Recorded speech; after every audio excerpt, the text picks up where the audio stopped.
चलिए दोस्तों बात करते हैं एक और नए क्वेश्चन के बारे में। इस क्वेश्चन में एग्जामिनर ने कहा एक त्रिभुज का परिमाप 67 सेंटीमीटर है। पहली भुजा दूसरी भुजा की लंबाई से दुगनी है तथा तीसरी भुजा दूसरी भुजा से 11 सेंटीमीटर अधिक है, तो त्रिभुज की सबसे छोटी भुजा की लंबाई क्या होगी।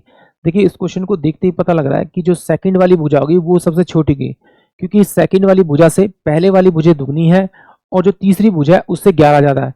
इसका मतलब है कि वो दूसरे वाली भुजा ही होगी।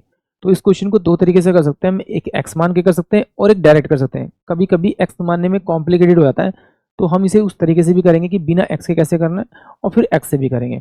तो देखिए एग्जामिनर ने क्या कहा, एक त्रिभुज दे रखा है, उसका परिमाप दे रखा है 67।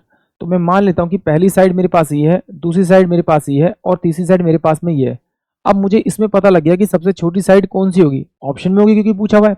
तो अगर मैं यहाँ पे 12 रख दूं और ये 14 रख दूं और आपका 17 रख दूं, तो ये अगर इनमें से कोई इस परिमाप के बराबर नहीं होगा तो मेरा आंसर तो वही होगा। तो उसी को सोल्व करते हैं। तो जो पहले वाली भुजा इससे दुगनी है तो कितना हो जाएगा, 12 दूनी 24 और ये इससे 11 ज्यादा है, तो इसको अगर मैं जोड़ूंगा तो कितना हो जाएगा आपका 2 3, तो 3 और 2 5, 5 और 4 9, यहाँ पर तो 7 आ रहा है तो ये हो ही नहीं सकता आपका।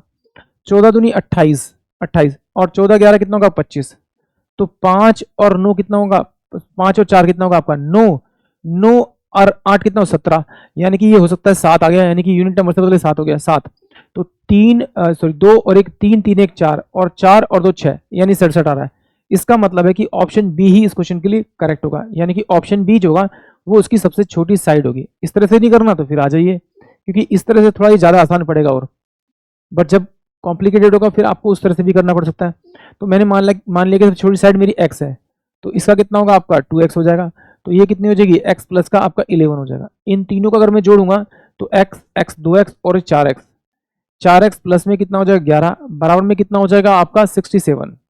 यहां से इसको माइनस करूंगा तो 4x बराबर में कितना हो जाएगा आपका 50, ये हो जाएगा आपका 56 हो जाएगा, और 14 चौके 56 होता है, यानी x इज में कितना आ जाएगा आपका 14 आ जाएगा, 14 आ जाएगा। यानी कि जो सबसे छोटी साइड है वो आपकी कितनी 14 होगी, यानी कि ऑप्शन बी। आई होप आप सभी को क्वेश्चन समझ में आया होगा।